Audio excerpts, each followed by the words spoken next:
السلام عليكم ورحمة الله وبركاته. شلونكم شباب؟ ان شاء الله زينين. وياكم احمد من قناة عراق جيمر. اليوم يعني فيديو جديد. طبعا هذا فيديو سريع. حبيت اشرح لكم طريقة تحميل التطبيقات المدفوعة اللي هي مدفوعة بفلوس، تحملها من متجر بلاي ببلاش. طبعا الطريقة سهلة ومضمونة ان شاء الله، وطريقة حصرية. طبعا الطريقة مأخوذة من احد اليوتيوبرز، طبعا سواها وطبقت عليه هاني. طبعا شو اسمه، اول شيء تسويه انه تحول المتجر العربي الى متجر امريكي، وهاي الطريقه شرحتها بالقناه موجوده. احط لكم رابط الشرح مال الطريقه تحت بالوصف، تقدرون تشيكون عليه وتشوفونه. والطريقه الثانيه والشغله الثانيه قصدي انه تحملون هذا التطبيق اللي يسمح لنا بتحميل التطبيقات المدفوعه من المتجر جوجل بلاي، تطبيقات تحملها ببلاش. طبعا هذا تحملونها راح تلقون الرابط مالته بالوصف. طبعا ندخل هسه للمتجر.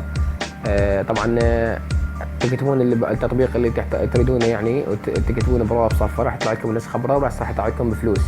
شلون هسه انا حملت تطبيق فيفا فيديو، كان عندي هذا التطبيق، كان هذا عندي نسخه مجانيه وبعلامه مائيه وجوده مو زينه، فكتبت عرفت شلون اسوي الطريقه، وكتبت باليوتيوب وطلعت لي هاي الطريقه، وبعدين ان شاء الله اسجل لكم هاي الطريقه. طبعا انا حملت هاي نسخه برو مكتوب عليها برو، حملتها ببلاش. طبعا هي كاتبين عليها بفلوس، حملتها ببلاش.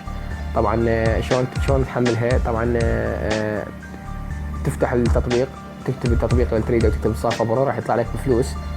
طبعا هاي لازم تخلي برنامج التليفون مشتغل، ولازم تحول المتجر العربي الامريكي. طبعا تدخل على هذا التطبيق برو، راح تلقاه هذا التطبيق البرو. بعدين تدخل على التطبيق اللي تريده تتحمله، راح تلقى هاي المشاركة مكتوب هاي مشاركة، راح تدوس عليها المشاركة.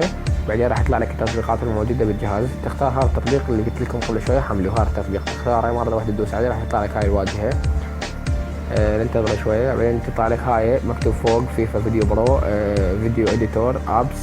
تدوس عليها هاي جيت، تدوس على الجيت اللي بصفها هاي. خلنا نرجع اشوفكم هاي الجيت اللي بصفها، وتدوس على اي واحد من ذني راح يطلع لك هاي الواجهة. تدوس على اي واحد تختاره، اي واحد. اذا بعد اختاريت هذا وما اشتغل ما تحمل، تختار الثاني، تختار الثالث، عادي اي واحد. بس اختاريت انا هذا، راح تطلع لك هاي الصفحه. ما عليك بهاي الصفحه الجو، راح تدوس على هذا الخيار الفوق، لان اذا حملت من هاي الصفحه راح يبقى اذا دزت هنا تنتظر 5 ثواني. اذا دزت هنا تخط الاعلانات راح يبقى صافي ما يحمل عندك، هاي المشكله. فتدوس هاي هنا فوق على هاي فوق، تدوس عليها راح تطلع لك راح يطلع لك هذول اللي محملهن شو اسمه متصفحات اللي محملهن بجهازك. تختار المتصفح اللي تقدر. مثلا راح اختار هذا المتصفح، دوس مره واحده فقط راح يطلع لك المتصفح، وراح تحمل التطبيق عن طريق هذا المتصفح. طبعا الطريقه سهله جدا ومضمونه هاي الطريقه، وان شاء الله راح تنجح لكم الطريقه. طبعا هسه راح يطلع لنا هسه، ننتظر شويه لحد ما يطلع لنا تطبيق، ونحمل التطبيق بفلوس، نحمله ببلاش. طبعا الطريقة جدا سهلة، ما يحتاج لها أي شيء، بس مجرد تشغل برنامج التليفون وتحول المتجر العربي الأمريكي وتحمل التطبيق اللي أحط لكم، وكل الروابط تلقوها بالوصف إن شاء الله. وطبعا هاي طريقة تحويل المتجر العربي الأمريكي شرحتها بالقناة، وهم راح تلقون الرابط مالتها بالوصف. ننتظر شوية لحد ما يتحمل هذا. طبعا الانترنت جاي يطول. طبعا هسه راح أقطع التصوير لحد ما يكمل هذا وأرجع لكم. طبعا راح تطلع لنا هاي الواجهه. ننتظر 5 ثواني هنا، ننتظر 5 ثواني. هاي 2 1 ننتظر 5 ثواني. راح تطلع لنا هاي سكيب ذيس اد، نضغط عليها وراح يقوم بتنزيل الملف. ندوس عليه مره واحده وننتظر شوي. هاي جارة بدأ التنزيل. طبعا الطريقه جدا سهله. هاي جارة بدأ التنزيل. ننتظر شويه لحد ما يكمل. طبعا راح يطول هذا، وانا محمله من قبل. طبعا هاي الطريقه هاي الطريقه.